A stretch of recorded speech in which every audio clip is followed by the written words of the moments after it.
A very good evening to each one of you. I hope you all are doing great and I welcome you all to my channel Literature Zone. And today we are going to read New Criticism.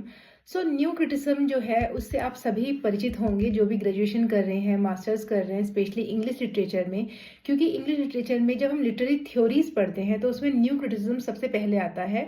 और new criticism के साथ ही formalism, structuralism, post structuralism काफ़ी हैं, but शुरुआत जो होती है वो न्यू क्रिटिसिज्म से होती है इसकी। ओके, और इसमें जो सबसे ही इम्पॉर्टेंट लिटरेरी फिगर है वो है हमारे आई ए रिचर्ड्स, जिनका फुल नाम है आइवर आर्मस्ट्रॉन्ग रिचर्ड। ओके, इनके साथ और भी लोग हैं, लेकिन सबसे ज़्यादा जो है आई ए रिचर्ड इसके लिए फेमस है। Okay, he was a poet as well as a literary critic.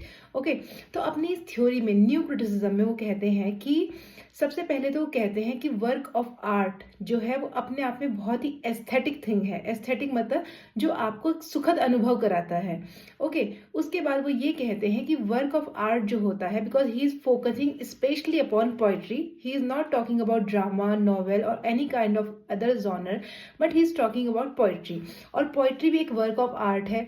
जाहिर सी बात है, हर कोई नहीं लिख पाता, तो वो भी एक आर्टिस्ट का ही काम होता है। तो पोइट भी एक आर्टिस्ट ही एक तरह से जो पोएम को लिखता है। ओके, तो उनका कहना है कि पोइट्री जो होती है, ये वर्क ऑफ आर्ट जो होता है, वो अपने आप में ही सेल्फ कंटेन्ड और ऑटोनोमस होता है।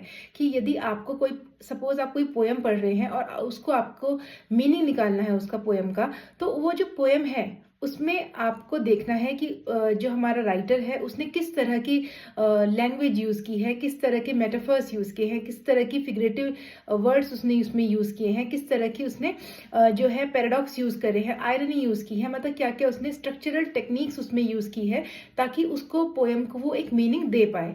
इसके साथ ही जो हमारे राइटर हैं वो कहते हैं कि पोइट्री जो है उसका मीनिंग यदि आपको निकालना है तो वो उस पोएम में ही होता है। इसके लिए आपको करनी पड़ेगी पोएम की क्लोज रीडिंग। आपको उस पोएम को इन बिटवीन द लाइंस पढ़ना पड़ेगा ताकि आप उसका मीनिंग निकाल पाए। इसके साथ ही इस थ्योरी में दो और वर्ड्स हैं जो कि है इंटेंशनल फैलेसी और अफेक्टिव फैलेसी। यानी कि पोएम लिखते समय राइटर का क्या इंटेंशन रहा, उससे एक रीडर पर कोई असर नहीं पड़ना चाहिए। इसके साथ ही वो पोइट्री आपको कैसे अफेक्ट कर रही है, आप पर क्या प्रभाव डाल रही है, उससे भी मीनिंग नहीं निकलता है।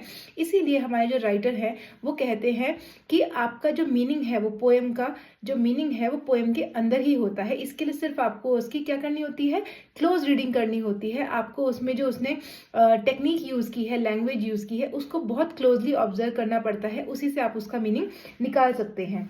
ओके, और आई ए रिचर्ड के साथ जो इसमें और जो फेमस नेम्स हैं वो है यहाँ पर जॉन क्रॉम रेंजम, टी एस इलियट,